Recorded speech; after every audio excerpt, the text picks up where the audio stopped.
Good morning all. നമ്മൾ ഇന്ന് നോക്കാൻ പോകുന്നത് Indian accounting standard number 12 income taxes. പേര് പോലെ തന്നെ ഇൻകം ടാക്സിനെ ഗവേൺ ചെയ്യുന്ന അല്ലെങ്കിൽ ഇൻകം ടാക്സിൻ്റെ ട്രീറ്റ്മെൻറ്റിനെ പ്രിസ്ക്രൈബ് ചെയ്യുന്നൊരു അക്കൗണ്ടിംഗ് സ്റ്റാൻഡേർഡാണ്, ഒരു ഇന്ത്യൻ അക്കൗണ്ടിംഗ് സ്റ്റാൻഡേർഡാണ് IndAS 12. അതിൻ്റെ ടൈറ്റിലാണ് ഇൻകം ടാക്സസ്. അപ്പോൾ ഇൻകം ടാക്സിനെ ഈ ഒരു ഇന്ത്യൻ അക്കൗണ്ടിംഗ് സ്റ്റാൻഡേർഡ് 12 രണ്ട് പാർട്ടായിട്ടാണ് ക്ലാസിഫൈ ചെയ്തേക്കുന്നത്. ഒന്ന് current tax and deferred tax. Current tax എന്താണ്, ഡെഫേർഡ് ടാക്സ് ഒക്കെ എന്താണെന്ന് നമുക്ക് വഴിയെ ഡെഫിനിഷനൊക്കെ നോക്കുമ്പോൾ പറഞ്ഞുതരാം. അപ്പോൾ ഇൻകം ടാക്സ് നോർമലി അക്രൂവൽ കൺസെപ്റ്റിൻ്റെ ബേസിലാണ് റെക്കോർഡ് ചെയ്യുന്നത്. അപ്പോൾ അക്രൂവൽ കൺസെപ്റ്റ് എന്ന് പറഞ്ഞാൽ എന്താണെന്നാണ് പറഞ്ഞത്, എപ്പോഴാണോ ഇൻകം ഏൺ ചെയ്യുന്നത് അപ്പോൾ വേണം ട്രീറ്റ് ചെയ്യാൻ. ഏൺ ചെയ്യുന്നതും റിസീവ് ചെയ്യുന്നതും, അതായത് ആക്ച്വൽ ഏണിങ്ങും കയ്യിൽ ഇൻകം റിസീവ് ചെയ്യുന്നതും തമ്മിൽ വ്യത്യാസമുണ്ട്. ഏൺ ചെയ്യുന്ന ഡേറ്റിലായിരിക്കില്ല റിസീവ് ചെയ്യുന്നത്. ഒരു എക്സാമ്പിൾ എടുക്കുകയാണെങ്കിൽ, ഒരു സാലറീഡ് എംപ്ലോയിക്ക് എല്ലാ മാസവും മന്ത് എൻഡിലാണ് സാലറി ഏൺ ചെയ്യുന്നത് അല്ലെങ്കിൽ ഡ്യൂ ആകുന്നത്. പക്ഷേ സാലറി റിസീവ് ചെയ്യുന്നത് അടുത്ത മാസമായിരിക്കാം. ഒരു എക്സാമ്പിൾ എടുക്കുകയാണെങ്കിൽ, എല്ലാ മാസവും അവസാനത്തെ ഡേറ്റിൽ ഏൺ ചെയ്യും. അപ്പോൾ ജനുവരി 31 വന്നു, സാലറി ഏൺ ചെയ്തു, പക്ഷേ റിസീവ് ചെയ്യുന്നത് അന്ന് തന്നെ ആവണമെന്നില്ല. ചിലപ്പോൾ അടുത്ത മാസം ഫെബ്രുവരി 1-നോ 2-നോ 3-നോ ഒക്കെ ആയിരിക്കാം. അപ്പോൾ ഏൺ ചെയ്തത് ജനുവരി 31 ആണ്, പക്ഷേ റിസീവ് ചെയ്തത് എന്നാ ഫെബ്രുവരി മാസത്തിൽ ഏതെങ്കിലും ഒരു ദിവസത്തിലായിരിക്കും അല്ലേ. അപ്പോൾ നമ്മൾ ഇൻകം ടാക്സ് അക്രൂവൽ കൺസെപ്റ്റിൽ ആയതുകൊണ്ട് ഏൺ ചെയ്യുന്ന സമയത്ത് വേണം അതിനെ റെക്കോർഡ് ചെയ്യാൻ, അല്ലെങ്കിൽ അക്രൂ ചെയ്യുന്നതായിട്ട് കാണിക്കാൻ വേണ്ടി. ഓക്കെ, ഇനി അതുപോലെ തന്നെ എക്സ്പെൻസുകൾ, ടാക്സ് ബെനിഫിറ്റ്സ് എന്ന് പറഞ്ഞു കഴിഞ്ഞാൽ ഡിഡക്റ്റബിൾ എക്സ്പെൻസുകളാണ്. അതെന്താണെന്ന് നിങ്ങൾ ഇൻകം ടാക്സിലൊക്കെ പഠിക്കും. ഇത്രയും മനസ്സിലാക്കുക, ഇൻകത്തിൽ നിന്ന് ഡിഡക്റ്റ് ചെയ്യാൻ പറ്റുന്ന എക്സ്പെൻസുകളാണ് ടാക്സ് ബെനിഫിറ്റ്. അലവബിൾ എക്സ്പെൻസസിനെയാണ് ടാക്സ് ബെനിഫിറ്റ് എന്ന് പറയാം. ഓക്കെ, അതും ഏത് പീരീഡിലാണോ ഇൻകർ ചെയ്തേക്കുന്നത് ആ പീരീഡിൽ വേണം റെക്കോർഡ് ചെയ്യാൻ. അല്ലാതെ എപ്പോഴാണോ ഡ്യൂ ആവുന്നത് അത് ആ പീരീഡ്, അല്ലെങ്കിൽ ആക്ച്വൽ പേയ്മെൻറ്റ് നടക്കുന്ന സമയത്തല്ല, എപ്പോഴാണോ ഡ്യൂ ആവുന്നത് ഇൻകർ ചെയ്യുന്നത് ആ ടൈമിൽ വേണം അതിനെ റെക്കോർഡ് ചെയ്യാൻ. Accrual concept.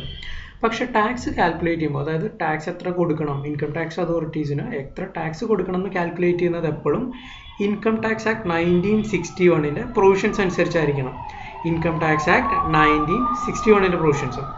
ഇനി ടാക്സബിൾ പ്രോഫിറ്റ് നമ്മൾ കാൽക്കുലേറ്റ് ചെയ്യുന്നതും ഇൻകം ടാക്സിലെ പ്രൊവിഷൻസ് അനുസരിച്ച് കാൽക്കുലേറ്റ് ചെയ്യുന്നു. അതായത് ഇപ്പോൾ നമ്മൾ പഠിക്കുന്ന IndAS 12 income tax payable calculate ചെയ്യുന്നതും ഇൻകം ടാക്സ് പ്രൊവിഷൻസ് അനുസരിച്ച് കാൽക്കുലേറ്റ് ചെയ്യുമ്പോൾ ടാക്സബിൾ ഇൻകമായിട്ട് കാണിക്കുന്നതും തമ്മിൽ വ്യത്യാസം ഉണ്ടാവും.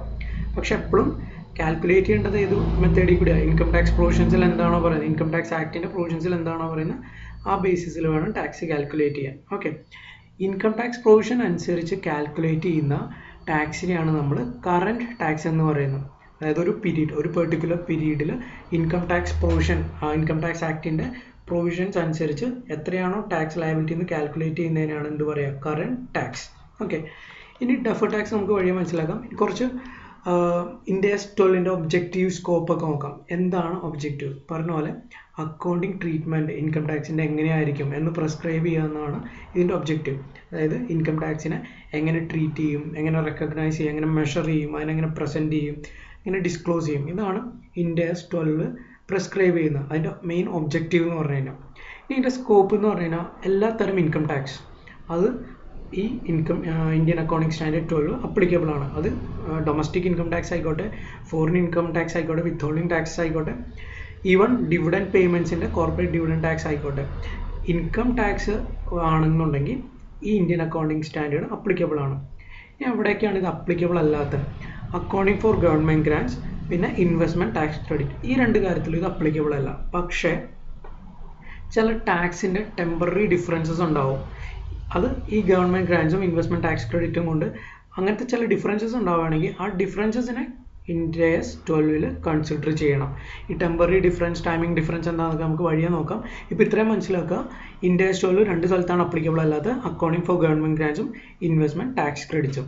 എവിടേക്കാണ് അപ്ലിക്കബിൾ ആവുകയെന്ന് വെച്ച് കഴിഞ്ഞാൽ ഓൾ ഇൻകം ടാക്സസ്, അത് be domestic or foreign. Okay, ഇനി ഡെഫിനിഷൻ അക്കൗണ്ടിംഗ് പ്രോഫിറ്റ്. എന്താണ് അക്കൗണ്ടിംഗ് പ്രോഫിറ്റ്? അക്കൗണ്ടിംഗ് പ്രോഫിറ്റ് എന്ന് പറയുന്നത് ഒരു പെർട്ടിക്കുലർ പീരീഡിലെ ടാക്സ് എക്സ്പെൻസ് ലെസ് ചെയ്തതിന് ശേഷം വരുന്ന പ്രോഫിറ്റ്.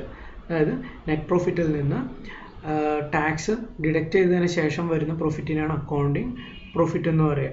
അതായത് നമ്മൾ സാധാരണ സ്റ്റേറ്റ്മെൻറ്റ് ഓഫ് P&L ഒക്കെ ചെയ്യുമ്പോൾ ഏറ്റവും അവസാനം നമുക്ക് by net profit carry down എന്ന് പറഞ്ഞ് കിട്ടില്ലേ, അതിനെയാണ് എന്ത് പറയുക, അക്കൗണ്ടിംഗ് പ്രോഫിറ്റ്. അത് ടാക്സിന് ശേഷമാണ് നമ്മൾ നോർമലി കാണിക്കാറ് അല്ലേ. അപ്പോൾ ടാക്സിന് ശേഷം വരുന്ന നെറ്റ് പ്രോഫിറ്റ് അത് ടാക്സിൻ്റെ എക്സ്പെൻസുകളെല്ലാം ഡിഡക്റ്റ് ചെയ്തതിന് ശേഷം വരുന്ന ടാക്സിനെയാണ് പ്രോഫിറ്റിനെയാണ് നമ്മൾ എന്ത് പറയുക, അക്കൗണ്ടിങ് പ്രോഫിറ്റ് എന്ന് പറയാം. അതുപോലെ തന്നെ ടാക്സബിൾ പ്രോഫിറ്റ്. എന്താണ് ടാക്സബിൾ പ്രോഫിറ്റ്? ടാക്സബിൾ പ്രോഫിറ്റ് എന്ന് പറഞ്ഞു കഴിഞ്ഞാൽ ഇൻകം ടാക്സ് ആക്ട് 1961 പ്രൊവിഷൻസ് അനുസരിച്ച് എക്സ്പെൻസുകളെല്ലാം ഡിഡക്റ്റ് ചെയ്തതിന് ടാക്സ് കൊടുക്കേണ്ട ടാക്സബിൾ പ്രോഫിറ്റ്, അതായത് ഏത് എമൗണ്ടിനാണോ നമ്മൾ ടാക്സ് കൊടുക്കേണ്ടത് ആ ഇൻകത്തിനെയാണ് എന്ത് പറയുക, ടാക്സബിൾ പ്രോഫിറ്റ്. അതായത് ഒരു ബിസിനസ് അക്കൗണ്ടിങ് പ്രോഫിറ്റ് ഏൺ ചെയ്തു, അതിന് മുഴുവൻ ടാക്സ് കൊടുക്കേണ്ടി വരില്ല ചിലപ്പോൾ. എന്ന് വെച്ച് കഴിഞ്ഞാൽ അലൗബിൾ എക്സ്പെൻസുകളൊക്കെ ഉണ്ടാവും, അതെല്ലാം ഡിഡക്റ്റ് ചെയ്ത് നെറ്റ് എമൗണ്ട് കിട്ടും. ആ എമൗണ്ടിന് മാത്രം നമ്മൾ ടാക്സ് അടച്ചാൽ മതി. ആ എമൗണ്ടിന് പറയുന്ന പേരാണ് ടാക്സബിൾ പ്രോഫിറ്റ്. ഏത് പ്രോഫിറ്റ് അല്ലെങ്കിൽ എത്ര എമൗണ്ടിനാണ് ടാക്സ് പേ ചെയ്യേണ്ടത് അതിനെയാണ് നമ്മൾ എന്ത് പറയുക, ടാക്സബിൾ പ്രോഫിറ്റ്.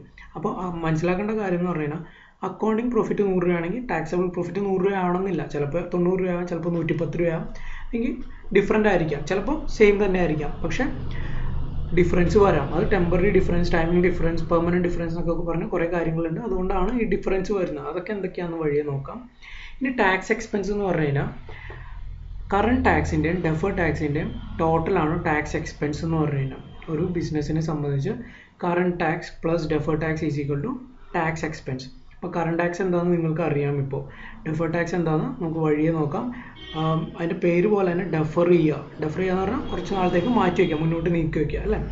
അതിനാണ് ഡെഫേർഡ് ടാക്സ് എന്ന് പറയുക. അതിൻ്റെ എക്സാക്റ്റ് കാര്യങ്ങൾ എന്താണെന്ന് നമുക്ക് പിന്നീട് നോക്കാം. കറണ്ട് ടാക്സ് ഞാൻ പറഞ്ഞു, ഇൻകം ടാക്സ് ആക്ട് 1961 പ്രൊവിഷൻസ് അനുസരിച്ച് കാൽക്കുലേറ്റ് ചെയ്ത ഒരു പെർട്ടിക്കുലർ പീരീഡിന് കൊടുക്കേണ്ട പ്രോഫിറ്റാണ് കറണ്ട് ടാക്സ് എന്ന് പറഞ്ഞു കഴിഞ്ഞാൽ.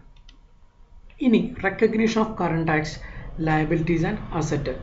എങ്ങനെയാണ് കറണ്ട് ടാക്സ് ലയബിലിറ്റീസിനെ അസറ്റിനെ റെക്കഗ്നൈസ് ചെയ്യാം? ഇൻഡെക്സ് 12 പറയുന്നത് എന്താണെന്ന് വെച്ച് കഴിഞ്ഞാൽ കറണ്ട് പീരീഡിലോ, അതായത് ഇപ്പോൾ റണ്ണിങ് പീരീഡിലോ അല്ലെങ്കിൽ അതിന് മുന്നേ ഉണ്ടായിരുന്ന പീരീഡുകളിലോ, കറണ്ട് പീരീഡോ അതിന് മുന്നത്തെ പ്രയർ പീരീഡ്സിലോ എന്തെങ്കിലും ടാക്സ് എമൗണ്ട് അൺപെയ്ഡ് ആയിട്ട് നിൽക്കുന്നുണ്ട്, പേ ചെയ്യാതെ പേയബിൾ ആയിട്ട് നിൽക്കുന്നുണ്ടെങ്കിൽ അതിനെ എന്തായിട്ട് റെക്കഗ്നൈസ് ചെയ്യണം? ഒരു ലയബിലിറ്റി ആയിട്ട് റെക്കഗ്നൈസ് ചെയ്യണം. സപ്പോസ് കഴിഞ്ഞ പീരീഡിൽ അല്ലെങ്കിൽ പ്രയർ പീരീഡിൽ 100 രൂപ ടാക്സ് ലയബിലിറ്റി വന്നു. അതായത് ഇൻകം ടാക്സ് അതോറിറ്റീസിന് കാൽക്കുലേറ്റ് ചെയ്തപ്പോൾ 100 രൂപ കൊടുക്കണം എന്നാണ് വന്നത്. പക്ഷെ നമ്മൾ 80 രൂപയെ കൊടുത്തുള്ളൂ, ബാക്കി ഒരു 20 രൂപ ഉണ്ട് അല്ലേ. ആ 20 രൂപ എന്ന് പറഞ്ഞാൽ അൺപെയ്ഡ് ടാക്സ് ആണ്. 100 രൂപ കൊടുക്കേണ്ടടുത്ത് 80 രൂപ കൊടുത്തോളൂ. ആ 20 രൂപേനെ എന്തായിട്ട് ട്രീറ്റ് ചെയ്യണം? ലയബിലിറ്റി ആയിട്ട് ട്രീറ്റ് ചെയ്യണം.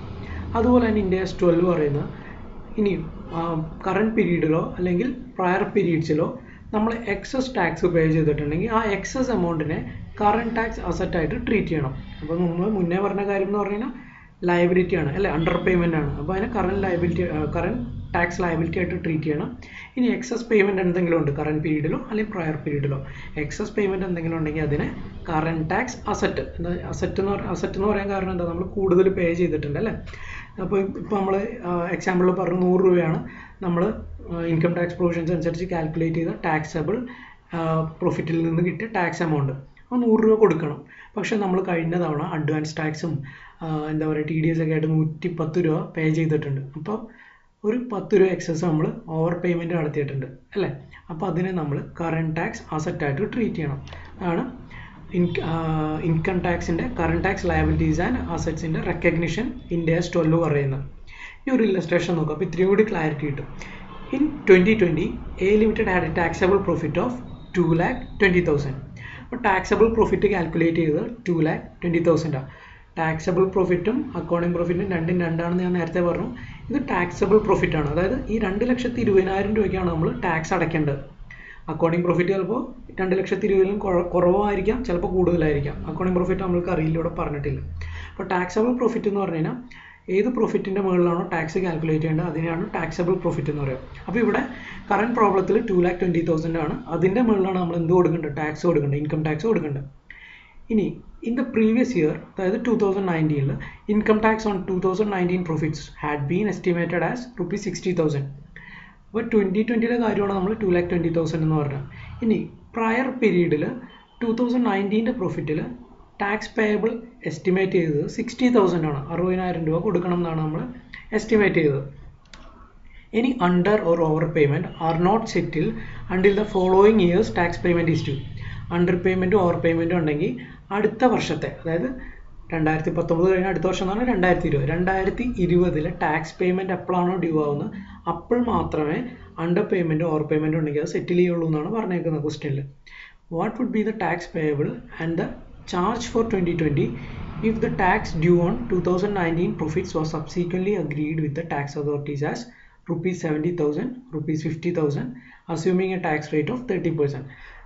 നിങ്ങളുടെ അടുത്ത് ചോദ്യം എന്ത് കാൽക്കുലേറ്റ് ചെയ്യാനാണ് പറഞ്ഞിരിക്കുന്നത്? ടാക്സ് പേയബിൾ എത്രയാണ് 2020 എങ്ങനെയാണെങ്കിൽ 70,000 രൂപ 2019 അസസ്മെൻറ്റ് കഴിഞ്ഞ് ഇൻകം ടാക്സ് അതോറിറ്റീസ് പറഞ്ഞേക്കുന്ന 70,000 രൂപയാണ് ടാക്സ് അടയ്ക്കാനുള്ളത്. ആക്ച്വൽ പേ ചെയ്യേണ്ട 70,000 രൂപയാണെങ്കിൽ എത്രയായിരിക്കും 2020 ടാക്സ് പേയബിൾ? ഇനി രണ്ടാമത്തെ സിറ്റുവേഷൻ എന്ന് പറഞ്ഞാൽ 50,000 രൂപയാണ് ആക്ച്വൽ ടാക്സ് പേയബിൾ എങ്കിൽ 2020 എത്ര പേയ്മെൻറ്റ് നടത്തണം, അല്ലെങ്കിൽ ടാക്സ് ലയബിലിറ്റി എത്ര വരും, അല്ലെങ്കിൽ ടാക്സ് അസറ്റ് എത്ര വരും എന്നാണ് നിങ്ങളുടെ അടുത്ത് ചോദിച്ചേക്കുന്നത്. ഇവിടെ ടാക്സ് റേറ്റ് നിങ്ങൾക്ക് തന്നിട്ടുണ്ട്. 30% ടാക്സബിൾ പ്രോഫിറ്റിൻ്റെ ടാക്സ് എന്നാണ് പറഞ്ഞേക്കുന്നത്. Calculate tax charge and liability. അപ്പോൾ നമുക്ക് ആദ്യം തന്നെ നോക്കാം. ഇവിടെ സിറ്റുവേഷൻ എയിൽ പറഞ്ഞേക്കുന്ന ഇൻകം ടാക്സ് അതോറിറ്റീസ് കാൽക്കുലേറ്റ് ചെയ്തേക്കുന്ന ടാക്സ് ലയബിലിറ്റി അല്ലെങ്കിൽ എത്ര ടാക്സ് പേ ചെയ്യേണ്ടത് 70,000 രൂപ എന്നാണ്. 2019 പ്രോഫിറ്റിൻ്റെ ഇൻകം ടാക്സ് കൊടുക്കേണ്ടത് 70,000 രൂപയാണെന്നാണ് ഇൻകം ടാക്സ് അതോറിറ്റീസ് പറഞ്ഞേക്കുന്നത്. പക്ഷേ നമ്മൾ എത്ര എസ്റ്റിമേറ്റ് ചെയ്ത് വെച്ചേക്കുന്നത്? 60,000 രൂപ അല്ലേ. ഇനി 2020 എത്ര ടാക്സ് കൊടുക്കണം? 2,20,000-ൻ്റെ 30% അല്ലേ. അപ്പോൾ tax due on 2020 profit is 2,20,000 into 30%. അതായത് 66,000 രൂപ. 2,20,000-യുടെ 30% എന്ന് പറയുന്നത് 66,000. ഇനി സിറ്റുവേഷൻ എയിൽ 70,000 രൂപ പേ ചെയ്യണം. പക്ഷേ നമ്മൾ എത്രയാണ് എസ്റ്റിമേറ്റ് ചെയ്ത് വെച്ചേക്കുന്നത്? അതായത് ടാക്സ് ലയബിലിറ്റി 60,000 ഉള്ളൂ എന്നാണ് നമ്മൾ എസ്റ്റിമേറ്റ് ചെയ്ത് വെച്ചേക്കുന്നത് 2019 പ്രോഫിറ്റിൻ്റെ അല്ലേ.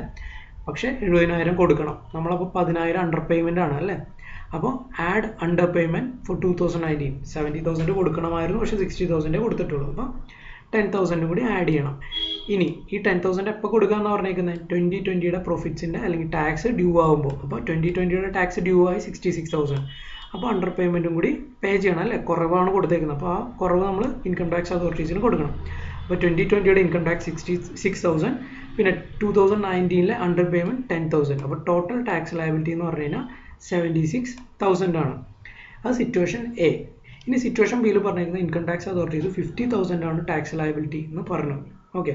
അപ്പോൾ 2019-ൽ 50,000 ആണെങ്കിൽ എങ്ങനെയാണ്? Tax due on 2020 profit same തന്നെ ആയിരിക്കും അല്ലേ. എത്രയാണ്? 2,20,000-ൻ്റെ 30% 66,000.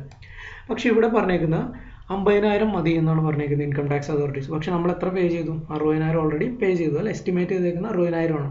അതായത് നമ്മൾ 10,000 രൂപ കൂടുതൽ അടച്ചേക്കുന്നത് അല്ലേ. അപ്പോൾ നമ്മൾ ഈ വർഷത്തെ ലയബിലിറ്റി എന്ന് പറഞ്ഞു കഴിഞ്ഞാൽ കൊടുക്കാനുള്ളതിൽ നിന്ന് കൂടുതൽ അടച്ചേക്കുന്ന കുറയണം അല്ലേ. അതായത് നമ്മുടെ ടാക്സ് അസറ്റ് കുറയ്ക്കണം.